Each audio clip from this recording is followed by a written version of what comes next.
Material हमने जिससे राकेश जी के मुंह का इम्प्रेशन लिया है, इसे पट्टी मटेरियल बोलते हैं। हाँ। इस मटेरियल से जब हम इम्प्रेशन लेते हैं कोई भी पेशेंट का। हाय दोस्तों और मेरे योद्धाओं, कैसे हो? बढ़िया हो? मैं है ना मासी के घर आया था इंदौर डायरेक्ट सीधे, और क्योंकि मेरे को है ना अलाइनर बनाने से पहले इम्प्रेशन देना है। इस बार है ना तुलसी ने मुझे है ना किसी और क्लिनिक पे अपॉइंट करा है। पहले प्रदीप दास कौशल क्लिनिक पे मुझे अपॉइंट करा था, अब कहीं और अपॉइंट करा। उसी वाला ने मुझसे कहा था कि नहीं वहाँ पे है ना स्लॉट खाली है तो वहीं पे जाना पड़ेगा आपको, इसलिए मैं वहाँ जा रहा हूँ। तो दोस्तों मैं पहुँच गया हूँ doctor dental studio, complete dental studio पे पहुँच गया हूँ। यहाँ पे आना था मुझे, और इम्प्रेशन होगा मेरे दांतों का, मतलब एक 3D डिज़ाइन बनेगा, और फिर उससे फिर वो मॉडल तैयार होने के बाद ही मेरे अलाइनर बनेंगे उस मॉडल के आधार पे, जिससे मेरे दांतों का शेप है ना सही हो जाएगा। तो अभी हम चल रहे हैं अंदर इम्प्रेशन देने के लिए। जूते चप्पल बाहर उतार। तो अभी एक फॉर्म भरा है मैंने यहाँ पर क्लिनिक पर, 5-10 मिनट में बुलाएंगे इम्प्रेशन के लिए। कंप्लीट डेंटल स्टूडियो, मतलब तुलसी जहाँ बोलता है वहाँ जाना पड़ता है। तो दोस्तों अभी है ना मेरे दांतों की क्लीनिंग हुई है, और अब इम्प्रेशन होगा, जो 3D मॉडल बनेगा मेरे दांतों का, वो अभी आप देखेंगे कैसे बनता है। तो यहाँ पर मैम है ना कुछ प्लेट्स वगैरह से नाप ले रहे हैं मेरे दांतों का, ताकि उसमें वो प्लेट फिट हो सके। तो मेरे दांतों के नाप वाली प्लेट लेके उसमें कोई मटेरियल लगाया जिससे इम्प्रेशन लिया जा सके। ये मटेरियल का नाम मुझे तो नहीं पता है, पर इससे इम्प्रेशन लिया जाता है, दांतों का शेप उस पर बिल्कुल प्रिंट हो जाता है। फिर उससे स्कैन करके सॉफ्टवेयर वगैरह की मदद से हमारे अलाइनर्स बनाए जाते हैं। जीभ बाहर निकालिए, जीभ बाहर निकालिए, पूरी मेरे को चिढ़ाइए, बाहर निकालिए, ऊपर के दांत पे लगाइए, जीभ बाहर निकालिए, पूरी बाहर निकालिए, जितनी बाहर आ सकती है जीभ उतनी पूरी बाहर निकालिए।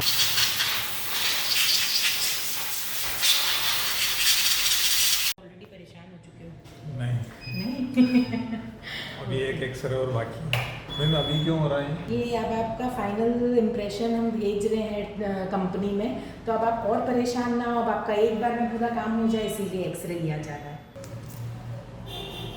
नहीं, हल्का सा नीचे से शूट शूट। तो अभी जो मेरा इम्प्रेशन हुआ ना, उसके मटेरियल के बारे में और कैसे क्या प्रोसेस रही वो अभी मैम बताएंगे। हेलो गाइस, ज़्यादा तो क्या ही बताऊं, बस इतना बता पाऊंगी कि ये जो मटेरियल हमने जिससे राकेश जी के मुंह का इम्प्रेशन लिया है, इसे पट्टी मटेरियल बोलते हैं। हाँ। इस मटेरियल से जब हम इम्प्रेशन लेते हैं कोई भी पेशेंट का, तब हम ग्लव्स नहीं पहन सकते हैं, बट उसके पहले हम अच्छे से हाथ सैनिटाइज कर लेते हैं, सो दैट पेशेंट को हमारी वजह से कोई इन्फेक्शन ना हो। रीज़न ये है ग्लव्स नहीं पहनने का कि मटेरियल जो है ये सेट नहीं होता है because of this gloves. Latex के ये ग्लव्स होते हैं, एंड दिस इम्प्रेशन, ये पट्टी मटेरियल है, ये पट्टी मटेरियल को सेट नहीं होने देता है। तो ये है राकेश जी के मुंह का इम्प्रेशन, आप देख सकते हैं। ये है अपर का, ऊपर के दांत का, ये है नीचे के दांत का। इस मटेरियल से जब हम पोरिंग करेंगे तो आपके दांत का रेप्लिका, आपके मुंह का रेप्लिका बन के आएगा। उस रेप्लिका पे, उस मॉडल पे हम थर्मोप्लास्टिक मटेरियल की हेल्प से आपको अलाइनर्स बना के देंगे। जो कैविटी वगैरह है, अब नेक्स्ट टाइम ना मुझे उसके लिए क्या बताएंगे मैम? कैविटीज़ ना हो उसके लिए तो twice a day brush important है। नाइट ब्रश मोस्ट इम्पॉर्टेंट है। लोग जनरली नाइट ब्रश स्किप कर देते हैं, उसकी वजह से ही उन्हें कैविटीज़ होती है।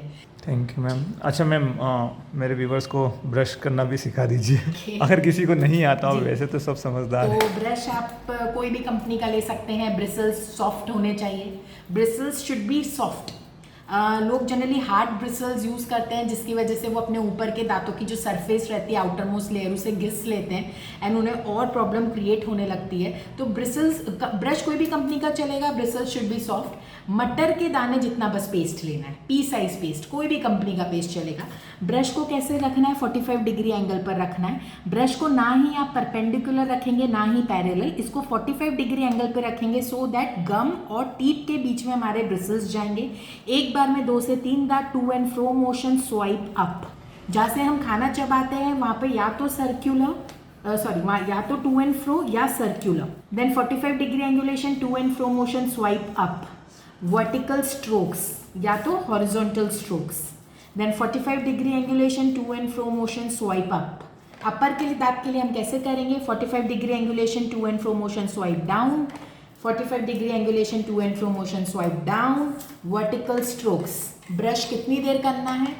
सिर्फ 1.5 से 2 मिनट। जितना ज़्यादा ब्रश करेंगे आप उतने दांतों को नुकसान पहुंचाएंगे।